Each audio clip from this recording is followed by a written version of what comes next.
कोल्हापुरातील संगीत सूर्य केशवराव भोसले नाट्यगृहाच्या नूतनीकरणानंतर झालेल्या पहिल्याच कार्यक्रमात महापालिकेच्या कारभाराची अक्षरशः पोलखोल झाली आहे. कोट्यवधी रुपये खर्च करून अत्याधुनिक सुविधा दिल्याचा दावा केला जात असतानाच पहिल्याच कार्यक्रमात साऊंड सिस्टीम वारंवार बंद पडली. त्यामुळे कलाकारांसह उपस्थितांची मोठी गैरसोय झाली होती. विशेष म्हणजे नूतनीकरणानंतर साऊंड सिस्टीम, इलेक्ट्रिकल कामांसह विविध यंत्रणांचं टेस्टिंग करण्याचं ठरलेलं असतानाही महापालिका अधिकाऱ्यांनी नेमकं टेस्टिंग केलं तरी कशाचं, असा सवाल आता उपस्थित होतोय. कोल्हापुरातील संगीतसूर्य केशवराव भोसले नाट्यगृहाच्या नूतनीकरणानंतर शनिवारी 15 ऑगस्ट रोजी पहिल्या सांस्कृतिक कार्यक्रमाचं आयोजन करण्यात आलं होतं.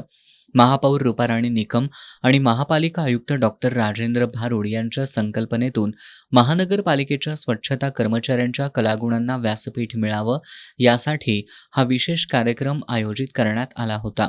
नाट्यगृहाचं काम पूर्ण करून त्याचं उद्घाटन व्हावं यासाठी रंगकर्मी आणि सामाजिक कार्यकर्त्यांनी अनेकदा आंदोलनं केली.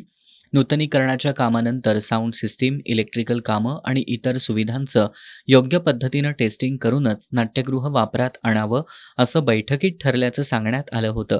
मात्र प्रत्यक्षात नाट्यगृहाच्या कामात अनेक गोष्टींची घाई करण्यात आल्याचा आरोप होत असतानाच पहिल्याच कार्यक्रमात महापालिका प्रशासनाच्या दाव्यांची लक्तरं बाहेर आली. कोट्यवधी रुपये खर्च करून नूतनीकरण करण्यात आलेल्या नाट्यगृहात पहिला कार्यक्रम सुरू होताच साऊंड सिस्टीम वारंवार बंद पडली. तांत्रिक बिघाडामुळं कलाकारांना सादरीकरण करताना अडचणी आल्या. तसंच उपस्थितांनाही कार्यक्रमाचा आनंद घेता आला नाही. त्यामुळं कलाकारांसह उपस्थितांची मोठी गैरसोय झाली.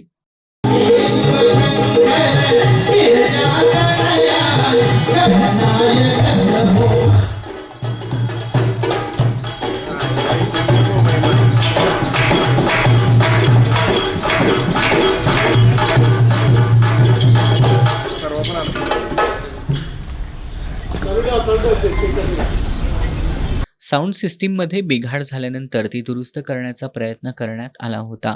मात्र बराच वेळ यंत्रणा सुरळीत झाली नाही. त्यामुळे कोट्यवधींच्या नूतनीकरणानंतर पहिल्याच कार्यक्रमात ही परिस्थिती का ओढवली असा सवाल उपस्थितांकडून केला जातोय. साऊंड चालू आहे. साऊंड चालू आहे. माईक चालू नाही हवा. यानंतर कार्यक्रमातील पदाधिकारी आणि मान्यवरही उठून निघून गेल्याचं पाहायला मिळालं.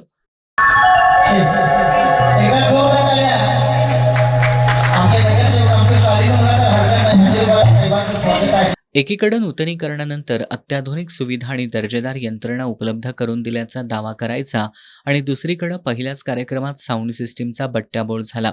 हा विरोधाभास महानगरपालिका प्रशासनाच्या कार्यपद्धतीवरच प्रश्नचिन्ह निर्माण करणार आहे. नूतनीकरणाच्या कामानंतर यंत्रणांचं टेस्टिंग खरंच करण्यात आलं होतं का? करण्यात आलं असेल तर पहिल्याच कार्यक्रमात साऊंड सिस्टीम वारंवार का बंद पडली? कोट्यवधींच्या कामाची गुणवत्ता तपासली कुणी? आणि या यंत्रणेची देखभाल आणि जबाबदारी नेमकी कुणाची, असे अनेक सवाल आता उपस्थित होत आहेत. मोठमोठे दावे, कोट्यवधींचा खर्च आणि उद्घाटनानंतरच्या पहिल्याच कार्यक्रमात साऊंड सिस्टीम फेल, यामुळं आता केवळ साऊंड सिस्टीमच नाही तर संपूर्ण नूतनीकरणाच्या कामाचंच ऑडिट करण्याची गरज निर्माण झाली आहे. महापालिका अधिकाऱ्यांनी या प्रकाराची जबाबदारी निश्चित करून जनतेला उत्तर द्यावं अशी मागणी आता जोर धरू लागली आहे.